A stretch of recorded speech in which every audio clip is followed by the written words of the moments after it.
মেয়েরা অথবা মানুষ অনেক কারণেই কাঁদে।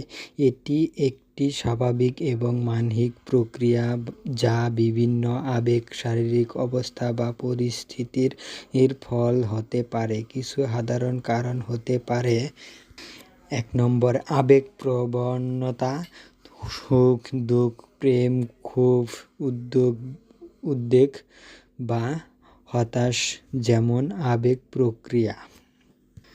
শারীরিক যন্ত্রণা, ব্যথা বা আঘাত প্রতিক্রিয়া। 3 হরমোনাল পরিবর্তন, মাসিক চক্র, গর্ভাবস্থা বা মেনোপজের সময়।